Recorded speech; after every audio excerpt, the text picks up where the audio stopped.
What's up? It's Nick Giuliano backstage at Mohegan Sun Arena, Mohegan Sun Casino for the American Idol's Live Tour Season 10 with Paul McDonald. Paul, what's up, man? What's going on? You all right? Good to see you. Good to see you, too. Now, this is the man that I want to be friends with for many different reasons. He's talented, he's a fun dude, and your fiance is an actress, and she's beautiful, and she's got to have friends for me, dude. You got to hook me up. Dude, she's got plenty of good-looking friends. No, I might get hooked. I love it.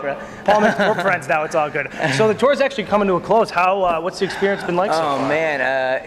Since I think we have about 5 or 6 dates left, and it's been fun, you know. The closer it gets to the end, you know, the more we're like, oh, wow, you know. About halfway through, we were like, God, if I have to sing Maggie May one more time. But, you know, now it's towards the end, so all the shows are fun, and we're just kind of soaking in the whole experience. You know, it's been great getting to tour the country on a grand scale like this. You know, we're in tour buses, we have catering, we're doing arenas, and not too many people get to do this kind of thing. You know, downstairs we're looking at the green room, the backstage area, and it's like the Eagles, you know, like there's a Jethro Tull poster, but I mean, it's like everybody, you know, Jimmy Buffett's played here, you know, so it's cool to get to do these kind of venues. Yeah, I mean, Mohegan Sun Arena, there's going to be 10,000 people. It's been sold out for a long time since it's been on sale, so it's going to be crazy here tonight. Well, right on, man. So you're someone who has a musical background. You were in a band before, then you auditioned.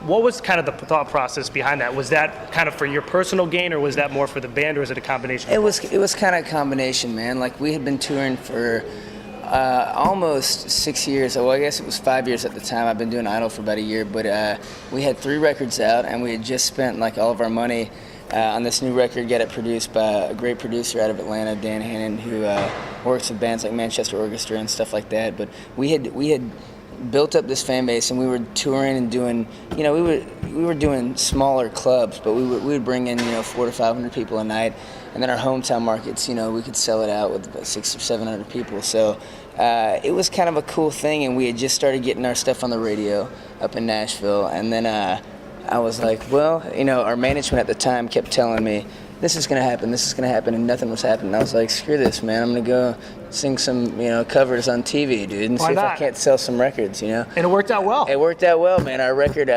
went up to number 3 on the iTunes Rock charts and got up on Billboard and stuff, so it turned out to be a nice little thing. So after this, I'm sure you've heard this correlation before, but do you see yourself maybe taking like a Daughtry type road? Like, he was in a band, then he did the show, then he went back to the band. Is that the same progression? That's kind of what I'm going to do. I mean, it's always been about that. You know, when you have a close knit of guys and it's about the music and about making it, it's like you versus the world. Yeah. You know, and the show is a whole different thing. You know, it's been TV, and this whole scene is a whole different world from the other thing that I was doing. So I'm ready to get back a little bit and start writing, you know, more music and get it out. Now, I think it's interesting because your friends in the band, when you made it, were they excited, or were they like, what's going to happen to this dude right now? At the time, our attorney was shopping, I guess you don't call it shopping anymore, but you know, showcasing our album to different labels and stuff, and we had Atlantic, a handful of different people looking at the record and wanting to pick us up.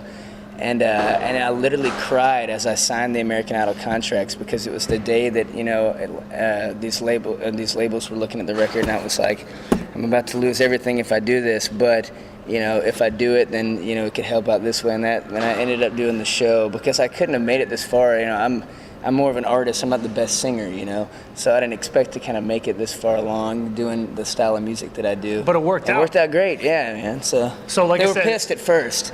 But then they were like, oh, we can sit at home and make some dough because you're selling them. And laugh at you. Yeah. Dude, there's plenty of jokes going around back home, man. Me doing like the dance routines and yeah, it's pretty intense. So, I mean, it's kind of like a bittersweet thing. Like, I'm sure that you have enjoyed this, and it's going to help you out along the line. But it's time. It's almost at that breaking point. Like, you're ready to go. Yeah, it's at the. I mean, it's fun now. Like the last few shows are always good, man, because you just kind of soak it in, and everything's starting to slow down. And it's like, wow, man, this summer has been wild. You know, we've got to see so many places. You look back and just see all the things that we've done and who the people we've got to meet, and it's been fun, man. But yeah, that was one of my questions. Like, you got to meet so many cool people. You're out on the road right now. Yeah. What was that oh bleep moment? Like, I can't believe this is happening right now. Was it with like one of the guests they had on the show, or was it walking out on stage? It was, you know, there's a handful of times that it was kind of surreal. Like, whenever they took us to Muhammad Ali's fight night in Arizona. Really?